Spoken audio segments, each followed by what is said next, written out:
네, 윤석열 대통령 탄핵소추안 가결로 한 고비는 넘겼습니다만 그럼에도 불구하고 지금 숙제가 켜켜이 쌓여 있는 상황인데요. 어떻게 풀지 궁금해서 박성준 더불어민주당 원내수석 부대표 모셨습니다. 어서 오세요. 네, 안녕하세요. 어떻게 어제는 좀 쉬셨습니까? 어제는 좀 잠을 잤습니다. 그동안 고생 정말 많이 하셨습니다. 네, 잠을 잔 것 같지 않았는데 어제만 좀 유일하게 좀 잘 잔 것 같습니다. 그럼 탄핵안 가결되기 전까지 계속 국회에 거의 대부분 머물렀죠. 거의 대부분 머물렀죠. 머물고 야전 침대에서 쪽잠 주무시고. 네, 저는 이제 그래도 서울 지역구야 집이 이제 국회에서 가까워서 그래도 옷은 좀 왔다 갔다 하면서 갈아입고 그랬습니다. 아이고, 고생 많이 하셨고요. 예. 근데 앞으로도 고생하셔야 될 것 같은데. 앞으로 이제 시작이죠 또. 과제가 너무 네, 많은 너무 것 많아요. 같습니다. 네. 하나하나 좀 일단 좀 최대한 빨리 좀 여쭤볼게요. 일단 어제 이재명 대표가 국정안정협의체 구성을 제안을 했는데 네. 권성동 국민의 원내대표가 바로 즉각 거부했거든요. 그러면 이제 이 협의체는 어떻게 되는 겁니까? 국정협의체는 해야 되는 거 아니겠어요? 그리고 한덕수 그 대통령 권한대행도 국정협의체에 대한 필요성에 대한 것을 공감을 했고 어제 의원식 국회의장과 만나서 국정협의체와 관련된 의견을 교류를 했는데 긍정적으로 답하지 않았습니까? 그런 면에서는 저는 국정협의체가 원만하게 갈 거라고 보고요. 지금 이제 여당의 권성동 원내대표가 이렇게 거부하는 결정적인 이유는 모든 국정 일정이 앞으로 진행되는 과정에서 지연 전략으로 나올 가능성이 크기 때문에 그 일환으로 권성동 대표의 정치적 수사다 이렇게 보고 있습니다. 그러면 뭐 3자 테이블이 가동이 안 된다 하더라도 정부와 민주당 간의 협의 채널은 계속 가동이 된다 이렇게 이해를 하면 되겠네요. 봐야죠. 한덕수 총리 그 탄핵 문제는 일단 접은 겁니까? 일단 접었다고 지금 어제 이재명 대표가 말씀을 하셨기 때문에 여기서 일단이 어떤 뜻이 되는 겁니까? 저는 이제 이런 말씀을 좀 드리고 싶어요. 국민이 선택한 권력이라고 하는 것이 대통령과 의회 권력 아니겠습니까? 국회의원이잖아요. 그러면 우리가 이제 간단하게 생각했을 때 윤석열 대통령은 내란죄 수괴로서의 탄핵을 받은 상태이기 때문에 그러면 국민이 선택을 받은 대통령은 지금 현재의 직무 정지가 된 상태고 권력이 공백 상태 아니겠습니까? 권력의 정당성은 인정받지 못하는 것이죠. 그럼 국민이 선택받은 권력은 의회 권력이라고 할 수 있지 않겠습니까? 입법권을 행사할 수가 있단 말이죠. 그러니까 입법권을 행사하는 국회 권력과 이 국회 권력을 견제함으로 인해서 대통령이 거부권이 일하는 게 분명히 있는 건데 의회 권력이 행사한 이 입법권에 대해서 국민의 선택을 받지 않은 그냥 단순 권한 대행이 거부권을 행사할 수가 있겠느냐라고 하는 부분이 있기 때문에 이것이 가장 어떤 바로미터가 되지 않을까 싶습니다. 만에 하나라도 한덕수 권한대행이 거부권을 행사한다면 그 다음에 2단으로 넘어간다. 이렇게 보면 되는 거기에 겁니까? 이제 바로미터는 뭐 여러 가지 이제 법률에 대한 것들이 있겠지만 가장 큰 핵심은 국민들이 명령을 내리는 것 중에 하나가 뭐냐면 이 윤석열 정권의 무도함, 무법 특히 내란죄까지 지금 다 저질러지지 않았습니까? 거기에 큰 특검이 있지 않습니까? 내란 특검과 김건희 특검법인데 지난주에 저희가 이 특검법을 통과시켰는데 국민이 명령 내리고 있잖아요. 이 내란에 대해서 특검을 통해서 명백한 수사를 하라고 하는 국민의 명령과 그동안에 윤석열 정권이 김건희 방패막으로서 역할을 해왔다. 특히 검찰까지 그런 역할을 해왔기 때문에 변호인단 역할까지 해왔다. 이렇게 국민들이 보고 있기 때문에 김건희 특검법을 통해서 반드시 이 잘못된 부분을 밝히라고 하는 것이 국민의 명령이기 때문에 이 바로미터가 되지 않을까 싶습니다. 그러니까 1단계여냐 2단계여냐를 가르는 그 기준점은 거부권 행사냐 아니냐. 예. 근데 그 거부권 행사 중에서도 그 두 가지. 내란 특검, 김건희 특검 이렇게 봐야 되겠죠. 자, 근데 일단 그 한덕수 총리도 그럼에도 불구하고 수사 대상인 건 사실이잖아요. 수사는 또 별개로 그럼 진행이 돼야 된다는 입장이십니까? 그 수사는 이미 하고 있지 않습니까? 경찰에서 수사를 하고 있는 상태이기 때문에 그리고 이건 이제 특검을 통해서 밝힐 수밖에 없는 거 아니겠습니까? 지금은 이제 경찰이라든가 공수처라든가 검찰이 지금 수사가 진행되고 있지만 권력기관 그것도 대통령이 관련된 거고 우리나라 역사상에 있을 수 없는 대통령이 내란죄를 저질렀단 말이죠. 이걸 누가 수사할 수가 있겠습니까? 그것은 명명백백하게 특검을 통해서 수사를 해야 된다고 보는 겁니다. 그 수사와는 별개로 국회 차원에서 내란행위 국정조사도 실시할 그것도 당연히 해야 되지 않겠습니까? 왜 그러냐면 수사는 수사대로 진행되지만 이 권력기관 관련해서 국회 아까 이렇게 선출된 권력인 국회 차원에서 이게 도대체 어떻게 이런 일들이 이루어졌느냐에 대한 부분을 국민에게 알려주는 역할도 분명히 있는 거거든요. 국정조사라고 하는 것이 수사권과는 다른 조사권을 통해서 그 과정들에 대해서 국민들이 궁금한 점이라든가 이런 일이 어떻게 이런 우리나라에서 일어날 수 있느냐에 대한 부분을 국민에게 소상히 알려줄 필요가 있는 것이죠. 그럼 국정조사는 한 언제쯤 개시되는 걸로 생각하면 될까요? 이제 우원식 의장도 국정조사에 대해서 강력한 의지를 갖고 있고 당연히 뭐 우리 당은 당연한 거고요. 그렇지만 제가 앞서 얘기한 것처럼 권성동 원내대표가 되면서 모든 이러한 일들에 대해서 지연 전략 아마 이제 방해하는 쪽으로 모든 국정을 그렇게 하지 않을까 저는 예상하고 있거든요. 그렇게 또 예상이 되고 있고요. 그렇지만 이것은 국민들이 용납할 수 없고 허용하지 않을 겁니다. 그래서 국정조사는 강하게 추진해야 된다고 봅니다. 최대한 빨리. 최대한 빨리 해야죠. 강하게. 그다음에 또 하나 이제 그 당장 현안이 탄핵 소추단. 네네. 일단 탄핵 소추위원은 국회 법사위원장이 맡게 돼 있으니까 정청래 의원이 맡는데 탄핵 소추단도 구성할 계획이십니까? 당연히 그렇게 해야 되지 않겠어요? 규모는 어느 정도 혹시 얘기 좀 그거는 됐어요? 저희가 지난주에 좀 어느 정도 얘기가 나왔는데 결론은 내지 못했고요. 오늘 정도에 이제 우리 당에는 법률가 출신들의 의원들 또 판검사 출신들 의원들 변호사 출신들 의원들이 상당히 많기 때문에 충분히 의견을 나눈 다음에 구성을 하도록 하겠습니다. 근데 이제 그 어제 그 박주민 의원하고 저희가 인터뷰를 했는데 2016년에 이제 탄핵소추위원이었잖아요. 위원단 가운데 한 명이었잖아요. 그 경찰을 잘하는 행안위원이나 그 군을 잘하는 국방위원들도 포함될 수 있지 않느냐 이런 개인 견해를 밝히는데 어떻게 생각하세요? 그런 것까지 다 고려를 하겠습니다. 그래요? 근데 이거는 이제 탄핵 소추단은 사실 이제 법률의 영향이 상당히 강하기 때문에 그렇죠. 그게 이제 어느 정도 몇 명을 해야 될지 어떻게 영역을 할 것인지에 대해서는 좀 논의한 다음에 말씀드리겠습니다. 탄핵 소추단에 국민의힘도 참여를 할까요? 그것도 이제 한번 봐야 되지 않겠어요? 제가 말씀드린 것처럼 아마 국민의힘은 내홍이 워낙 강하고 내분이 강한 상태에서 원심력이 강하단 말이죠. 그런 가운데 지금 내란 특검이라든가 윤석열에 대한 조사 이런 것들이 이루어지면서 국회에서 할 일들이 있잖아요. 지금 얘기한 국정조사라든가 탄핵에 관련된 준비 이런 것들이 다 필요한 건데 국민의힘이 얼만큼 도와줄지는 모르겠습니다. 도와준다는 표현도 안 맞을 것 같은데요. 그냥 참여를 할지는 잘 모르겠습니다. 그러니까요. 이 모든 게 권성동 원내대표에 지금 손에 달린 거네요. 손에 달렸다기보다도 저희들이 이제 분석을 하기로는 이 탄핵이 통과에 대한 것을 상당히 걱정을 많이 했습니다. 저희들도 1차에서 탄핵이 부결이 되고 2차에 대한 이제 언론에서는 뭐 상당히 많이 나올 거라 얘기했지만 원내 지도부는 특검에 대해서 195표가 찬성이 나오고 반대표가 나온 상태에서 200표가 넘지 않았단 말이죠. 그래서 이거 200표가 과연 몇 표까지 될까 했는데 경찰청장 이제 탄핵할 때 202표까지가 나왔거든요. 그래서 최소가 한 202표 정도 그렇게 봤기 때문에 내부적으로 한 202표에서 안쪽 바깥쪽 그래서 200표 간신히 넘을 가능성과 하여튼 뭐 어려움이 있었는데 그런데 이제 저희들이 볼 때 이제 권성동 원내대표가 당선이 되면서 좀 가능성이 좀 높아졌다 이렇게 봤죠. 오히려? 네, 왜 그러냐면 왜요? 권성동 대표는 한동훈 이제 대표를 축출하는 데 있어서의 강력한 역할을 할 것이라고 봤고 그 가운데 이제 내분이 더욱더 심화될 거라고 봤기 때문에 그러면 이제 반발이 나올 거니까 그리고 촉발제가 될 수 있는 인물이었다 이렇게 봤죠 저희들은. 알겠습니다. 네. 또 하나 현안가 지금 그 공석인 헌법재판관 세 자리 있지 않습니까? 네네네. 어떻게 연내에 어떤 임명통일 절차까지 끝날 수 있습니까?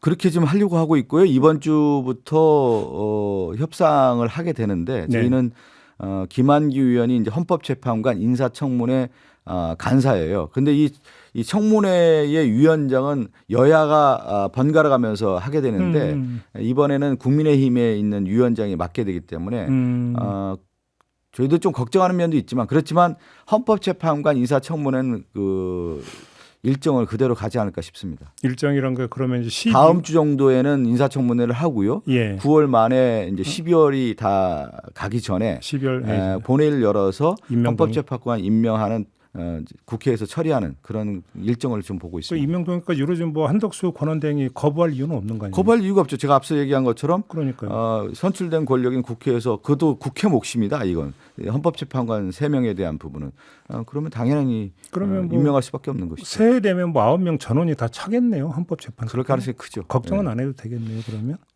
지금 그렇지만 이제 국민의힘이 워낙 지금 어떤 상태인지 네. 모르기 때문에 헌법재판관 인사청문회도 그렇지만 저는 이제 국민의 민심이 워낙 강하기 때문에 그 위원장이라든가 국민의힘 간사도 네. 이러한 추이를 벗어나기는 어렵다고 보는 것이죠. 알겠습니다. 그 내란 상설 특검은 이제 통과가 됐고 네네. 이제 추천 임명 절차만 남아 있잖아요. 예. 지금 어떤 그 추천 작업은 어느 정도 돼 있습니까? 지금 이제 어느 정도 이제 가닥이 잡혔는데 이제 아마 내일 국무회의에서 일반 특검과 김건희 특검법 내란 특검 있지 않습니까? 그런데 내란 특검 안에는 어떤 규정이 있냐면 상설 특검이 진행되는 과정에서 일반 특검이 발족이 된다고 하면 이 상설 특검을 다 수용할 수 있는 규정이 있습니다. 통합이 되는 다 거죠. 통합이 되는 거죠. 그러면 일반 특검이 만약에 내일 통과가 돼서 국무회의가 통과가 되고 이루어진다고 하면은 바로 그냥 일반 특검으로 가면 되지 않을까 싶습니다. 그럼 예. 상설 특검 임명을 안 합니까? 그러면 이제 저희는 그때 왜 그런 걱정을 했냐면 예. 일반 특검 그러니까 이러한 대통령이 내란 행위를 할 거라고 생각하지는 않았지 않았습니까? 그러한 것까지 생각을 누가 이런 생각을 했겠습니까? 정말 그래서 거부권을 행사할 수 없는 상설 특검을 일단 발족을 시키고 일반 특검 같은 경우는 대통령이 거부권을 행사할 가능성도 있었기 때문에 이 두 가지 투트랙을 갔던 거였는데 쉽게 말하면 상설 특검은 보험용이었군요. 그러니까. 그렇다고 좀 봐야 되겠죠. 그렇죠. 예. 근데 만약에 한덕수 총리가 거부권 행사 안 하고 일반 특검법을 받아들인다면 받아들인다면 일반 특검은 바로 신속하게 가야 되는 것이죠. 일반 예. 특검 출범으로 간다. 바로 갈 가능성이 크다 이렇게 보겠다. 봐야죠. 그러면 상설 특검 이거는 이제 예측인 거고요. 예. 이제 만약에 이런 것들이 다 이루어진다고 하면 일반 특검이 워낙 규모가 크고 상설 특검은 검사가 5명밖에 안 됩니다. 그러니까 규모가 워낙 작기 때문에 이 내란죄와 관련된 모든 수사를 하려고 하면 일반 특검을 통해서 해야만 이 수사가 가능하다고 보는 것이죠. 어차피 근데 시간 싸움이다 보니까 일반 특검이 그 시행되는 걸 전제로 해서 벌써 혹시 후보자 그 물색 이런 거 들어갔습니까? 물색들을 다 하고 있는 것으로 알고 있습니다. 어느 정도는 추려진 걸로 얘기를 들으셨어요? 뭐 제가 여기서 얘기하기는 좀 그렇고요. 예. 거론은 좀 다 되고 있는 것 같습니다. 그렇습니까? 예. 후보자들이. 예. 그러니까 만약에 이제 그 통과만 된다면 바로 거론이라고 하는 게 많은 의원들이 얘기를 하지 않습니까? 이 역사적인 순간에 특검을 해야 되기 때문에 추천받는 추천을 이제 하지 않습니까? 그러면 예. 이제 어느 정도는 뭐 많은 분들이 추천을 하는데 몇 분들이 지금 거론되고 있는 것으로 알고 있습니다. 알겠습니다. 왜 이걸 여쭤보냐면 지금 검찰 특수본, 네네. 경찰 공조본, 네네. 좋게 표현하면 경쟁, 나쁘게 표현하면 혼선만 이런 게 지금 벌어지고 있기 때문에 이걸 종합 정리하려면 특검이 하루라도 빨리 발동하는 거잖아요. 사실.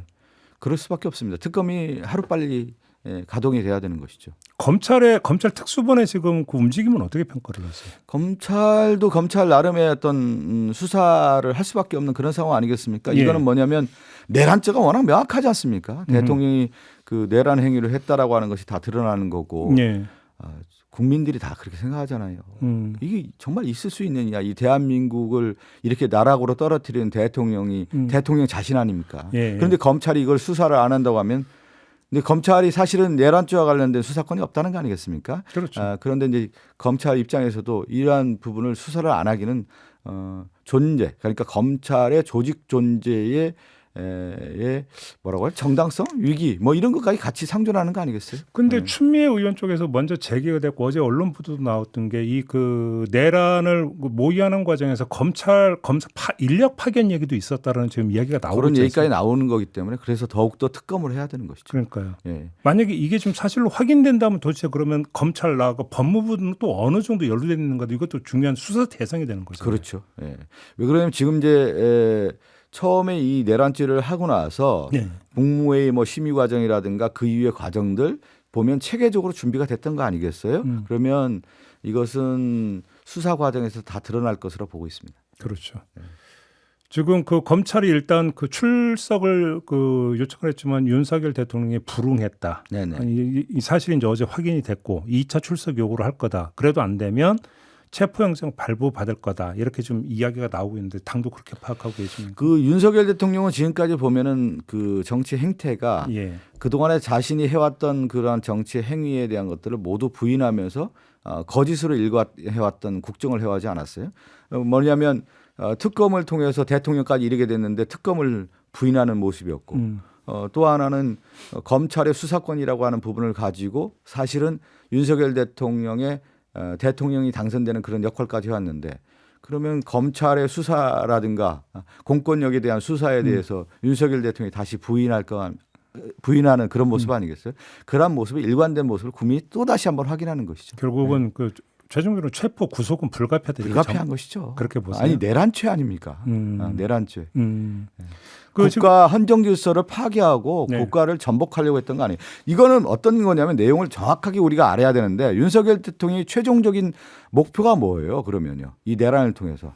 영구집권 모색한 거 아니에요? 전제정을 꿈꿨던 거 아니겠습니까? 그것은 전제정을 꿈꾸는데 그 권한을 행사를 하는 것을 어떤 권력의 도구로 쓰려고 했더냐. 그러면 군이고 결국은 또 경찰이고 검찰까지 동원하려고 했던가라고 하는 것이 우리가 볼 수 있는 거 아니겠습니까? 그것은 영구집권을 모색했고 그것은 비상계엄을 통해서 확실하게 드러나는 것이 일련의 과정이다. 드러나고 그 있죠. 위헌 위법적 계엄 선포가 있기 직전까지 전국을 강타했던 건 이른바 명태균 게이트였잖아요. 네네네. 그래서 이 문제는 김건희 특검법에 수용이 돼서 거기서 이제 그 수사를 그렇죠. 한다 이렇게 네. 보면 되는 겁니까? 네. 지금 이제 명태균과 관련된 수사가 창원지검에서 쭉 이어져 왔지 않습니까? 그런데 네. 이 명태균과 관련된 수사도 궁극적으로 누구에게 있습니까? 윤석열과 김건희에게 있는 거 아니겠습니까? 이 두 사람에 대한 조사가 이루어지려면 최고의 권력기관 아니에요. 그리고 그 권력기관을 또 옹호했던 사람들이 분명히 있지 않습니까? 그러면 그 관계자들에 대한 수사가 창원지검 한 단위로서는 하기가 어려운 거 아니에요. 그럼 특검을 통해서 이것도 수사를 해야 되는 거고 네. 명태균과 관련된 수사도 저는 상당히 많이 진척이 된 상태이기 때문에 특검을 통해서 마지막까지 조사를 한다고 하면 확실하게 밝혀질 거라고 봅니다. 그러니까 결국 이제 민주당의 계획대로 실현이 된다면 내란 특검과 김건희 특검이 이제 두 특검이 동시에 계속 수사를 해야 되는 되는 것이죠. 이런 네. 어떤 그림이 되겠네요. 예. 추경 얘기를 하고 있습니까 혹시 당에서? 추경은 이제 아마 기자들의 어떤 질문들이 계속 이어지다 보니까 저는 이제 민주당에서 이 얘기는 추경에 대한 필요성은 무슨 얘기냐면 네. 윤석열 정권이 이어지면서 민생 경제 특히 소상공인 자영업자와 관련된 정책들이 부재했다고 우리는 보는 거고요. 네네. 또 경제가 상당히 침체 국면에 있기 때문에 가장 중요한 것이 마중물로서 민생회복지원금이 필요하다고 우리가 그렇게 얘기를 했습니다. 민생회복이 필요하다는 부분에서 그렇다고 하면은 지금의 이 가장 중요한 민생회복 차원에서의 이런 지원금들이 필요하기 때문에 그러한 질문에 답하는 과정에서 나오지 않았나 싶습니다. 그 이제 그냥 원론적인 답변이었다. 원론적인 답변을 넘어서 이제 앞으로 우리가 해야 되는 과제인 것이죠. 그러면 네. 새해가 이제 뭐 며칠 안 남았잖아요. 네네네. 새해가 가고 하면은 바로 어떤 추경 그거는 이제 날짜가 어떻게 될지는 모르겠습니다. 왜 그러면 기획재정부도 이러한 필요성에 대한 것들은 어느 정도 공감을 하지 않을까 싶은데 워낙 경기가 어렵고 경기 침체가 이어지다 보면은 그러니까요. 이거를 선순환 구조로 바꾸기 위해서는 민생 회복 지원금 같은 것들이 필요하지 않겠습니까? 그러니까 경제가 너무 지금 멍들어가지고. 그러니까요. 예. 그리고 또 한쪽에서는 지금이야말로 정말 의원 외교가 절실할 때다. 네네. 지금 외교 채널이 다 막혀버렸잖아요. 네네. 그러면 국회 차원에서 의원 외교 사절단을 보내든지 이런 것들이 좀 필요하다는 주장도 있던데 어떻게 생각하세요? 그건 필요한 거죠. 왜 그러냐면 지금 한미 관계도 그렇고 모든 외교 관계가 우리나라 국격이 상실되지 않았습니까?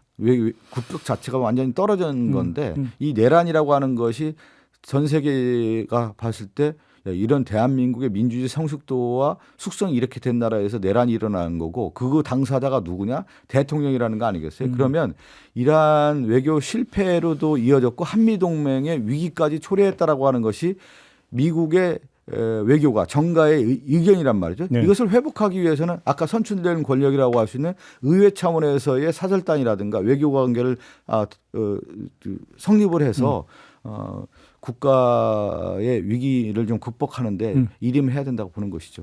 네. 알겠습니다. 이제 그 탄핵안이 가결된 후부터 조금씩 이제 또 나오는 보도가 보면 이런 보도. 네네. 헌재의 탄핵 심판 결정이 빠를까? 이재명 대표의 2심 선고가 빠를까? 이런 보도 보셨죠? 네네. 어떻게 평하십니까? 그거는 이제 비교의 대상은 되는 건 아니죠. 예. 왜 그러냐면 내란이라고 하는 국가유기 헌정 질서를 유린한 사건이기 때문에 이게 신속하게 국가의 정체성도 바로 세우는 거고 국가의 안정성 확보라고 하는 부분을 통해서 당연히 탄핵 심판은 신속하게 가야 되는 문제이고요. 네네. 이재명 대표와에 대한 것은 윤석열 정권이 정적 죽이기 차원에서의 검찰권 동원해서 지금까지 왔다라고 국민들이 보고 있잖아요. 성격이 다르다. 성격이 완전히 다른 거고 이번에도 내란죄를 저질렀던 윤석열의 체포조가 누구를 겨냥하고 있습니까? 자기에게 싫은 소리, 쓴소리했고 정적이 될 만한 상대를 다 체포조로 해서 감금 조치하고 하려고 했던 것이 지금 드러나는 거 아니겠어요?